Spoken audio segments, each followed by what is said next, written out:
హుస్నాబాద్ నియోజకవర్గం అక్కన్నపేట మండల కేంద్రంలోని తెలంగాణ ప్రభుత్వ school eye screening program and శంకరకంటి ఆసుపత్రి ఆధ్వర్యంలో సిద్దిపేట జిల్లా అంధత్వ నివారణ కార్యక్రమం ముఖ్య అతిథిగా హాజరైన మంత్రి పొన్నం ప్రభాకర్ అక్కన్నపేట క్యాంపులోని 304 మందికి స్క్రీనింగ్ చేయగా 129 మందికి ఆపరేషన్ అవసరం కాగా 72 మందికి సెలెక్ట్ అయ్యారు.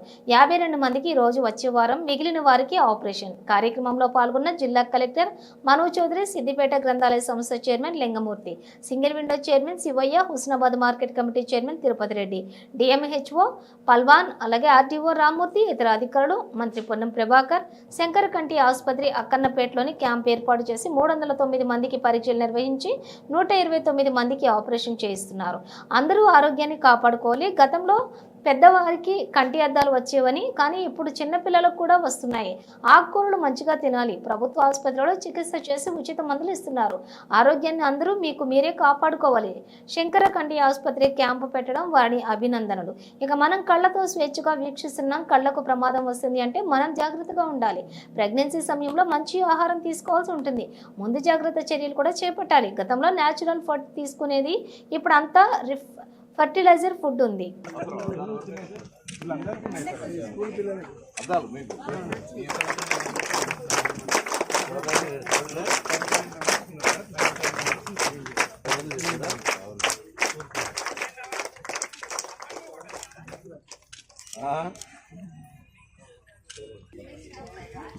గారికి అంటే ఇక్కడ వచ్చిన పెద్దలందరికీ కూడా నమస్కారం. మన జిల్లాలో చేశాము 700 మెంబర్స్ కి రిఫ్రాక్టివ్ స్పెట్స్ అండ్ ఇంకొకటి సార్, మనం ఇప్పుడు ఇందుకు మాత్రం మనం ఈ రోజు అందులో 50 మందికి ఈ రోజు, నెక్స్ట్ వీక్ మిగతా 22 మంది నుంచి. నా పేరు విశ్వమోహన్. నేను ఇక్కడ శంకర ఐ హాస్పిటల్ యూనిట్ హెడ్గా ఉన్నాను. మంత్రివర్యులకి, కలెక్టర్ గారికి, అందరికీ వచ్చిన పెద్దలందరికీ నా నమస్కారం. థ్యాంక్ఫుల్ మనో సార్కి అయితే. మనో సార్ ఇంత ఎక్స్పోజర్ ఇచ్చారు, శంకర కోసం తెలియపరిచారు అందరికీ. స్పెషల్లీ మంత్రివర్యులకి అయితే చాలా అనమాట. ప్రతి చోటకి ఏ విధంగా హెల్ప్ అవుతుందో నేను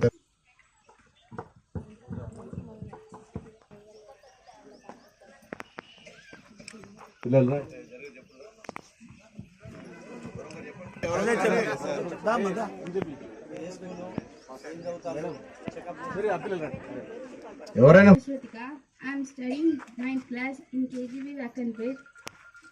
చాలా బాగా చెకప్ చేశారు.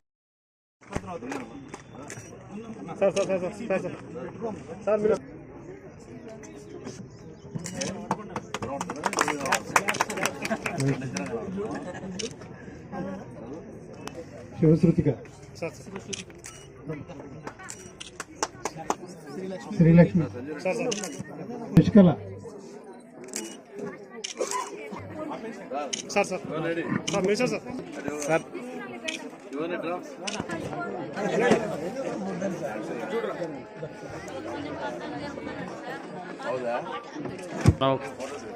హాస్పిటల్ ఒక క్యాంపు నిర్వహించి దాదాపు 300 మందిని పరీక్ష చేసి అందులో 129 మందినో 130 మందినో వాళ్ళకు అద్దాల అవసరము, ఆపరేషన్ అవసరం అనేది చెప్పడం జరిగింది.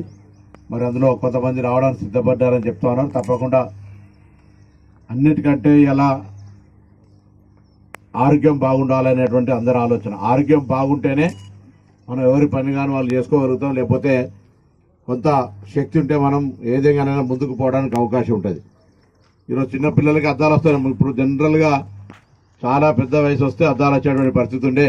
వాటి కొంత తిండి లోపల కూడా ఆహారం మార్చాల్సిన అవసరం ఉంది. గ్రామాల్లో మేమీ జాగాలలో కొద్ది ఆకుకూరలు అవన్నీ వేసుకొని కొంత క్యూర్ అంటే ఆ ఇబ్బంది రాకుండా ఉండడానికి ముందు తీసుకునే చర్యలు ఉంటే అది ఒక 1% అయితే, ఇబ్బంది వచ్చినాక దాన్ని మళ్ళీ నివారించుకోవాలంటే 10% కష్టపడాల్సి, అంటే 10 రూపాయలు ఖర్చు అవుతుంది. ఇప్పుడైతేనే ₹1 ఖర్చు అవుతుంది.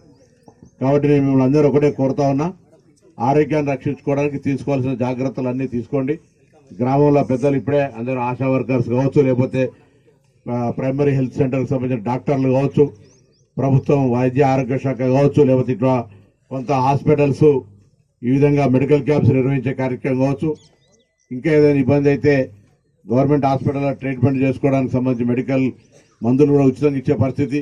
ఎవరైనా ఏదైనా ఇబ్బంది వచ్చి ఏదైనా పెద్ద స్థాయిలో చికిత్స చేసుకోవాలంటే హైదరాబాద్ లాంటి ఎక్కడైనా సిద్దిపేట, కరీంనగర్, వరంగల్ ఎక్కడైనా చేసుకోవాలన్నా కూడా వారికి సంబంధించి చికిత్స చేయించడంతో పాటుగా కొంత ఆర్థికంగా సహకారం చేసి రకరకాలుగా హెల్త్కి సంబంధించి ప్రభుత్వం సానుకూలంగా స్పందిస్తూ ఉంది. దయచేసి అందరూ కూడా ఆరోగ్యాన్ని కాపాడుకునే విషయం లోపల ఎవరికి వారే ప్రభుత్వం వచ్చి మేము ఆరోగ్యాన్ని కాపాడదు, మీకు మీరుగానే ఆరోగ్యం కాపాడుకోవాలి.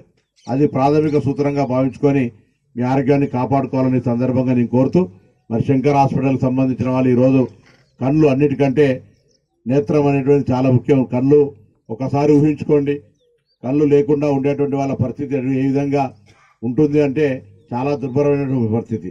మనం కనిపించేది కానీ, మనం చూసేది కానీ, మనం పోయేది కానీ అన్ని రకాలుగా ఇలా మనం ఇంత స్వేచ్ఛగా మన కళ్ళతో వీక్షించగలుగుతున్నాం. అటువంటి కళ్ళకు ప్రమాదం వస్తుంది, బలహీన పడుతున్నాయి అన్నప్పుడు దానికి తీసుకోవాల్సిన జాగ్రత్తలు మీరు మీ పుస్తకాల్లో కూడా కళ్ళకు సంబంధించి ఏ విధంగా ఈ శుక్లాలు ఏ విధంగా స్ట్రాంగ్గా ఉండాలి, దృష్టి ఏ విధంగా స్ట్రాంగ్ ఉండాలనుకుంటే కొంత సరే ఆశా వర్కర్స్ వచ్చు, లేకపోతే ఇంకా అంగన్వాడీ ప్రెగ్నెన్సీ టైం లోపల కూడా చాలా రకాల ఆహారాలు తీసుకోవాల్సిన అవసరం ఉంటుంది. కొంత వారసత్వం రూపంలో పుట్టగానే కొంతమంది దొడ్డు అద్దాలు వస్తుంటాయి. అవన్నీ వాటి గురించి ఎక్సెప్షన్లు వదిలిపెట్టండి, కానీ జనరల్గా రావడానికి వీల్లేదు. ఆ విధంగా ఉండేటువంటి ప్రయత్నం ముందే నివారించే ప్రయత్నం చేయమని చెప్పి సందర్భంగా కోరుతూ, అటువంటి పరిస్థితి ఉన్నప్పుడు దానికి పెద్ద అద్దాలు రావడం అనేది పెద్ద బలహీనత లేకపోతే ఇంకో ఇబ్బంది పడేది కాదు. చదువుకోవడానికి వీళ్ళందరూ కూడా ప్రతి ఒక్కరు దాదాపు సీనియర్ సిటిజన్స్ అద్దాలు వాడతారు, అందరూ అద్దాలు వాడాల్సిందే చదువుకునే సందర్భంలో. అటువంటి ఆహారాలు మనం తింటా ఉన్నాం కాబట్టి గతంలో మంచి నేచురల్ ఫుడ్స్ తింటుంటే ఇప్పుడు అంతా కూడా ఆరోగ్యాలు ఫర్టిలైజర్తో వస్తున్నటువంటి కాబట్టి కొంత శరీరం మీద ఎఫెక్ట్ ఉంటుంది. ఏది ఏమైనా ఈరోజు మరి శంకర్ ఐ హాస్పిటల్కి సంబంధించినటువంటి కార్యక్రమం తీసుకొని ఈ కార్యక్రమాన్ని కలెక్టర్ గారు మేము యాక్చువల్గా ఎలక్షన్ కోడ్లకు ముందు ఎప్పుడో పెట్టాలనుకున్నాం. ఎలక్షన్ కోడ్ రావడంతో వాయిదా పడ్డది.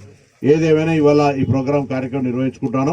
మరొకసారి నేను జిల్లా కలెక్టర్ గారికి అభినందనలు, మీరు శంకర్ హాస్పిటల్ గారికి ధన్యవాదాలు కూడా తెలియజేస్తూ మీ అందరూ నమస్కారం.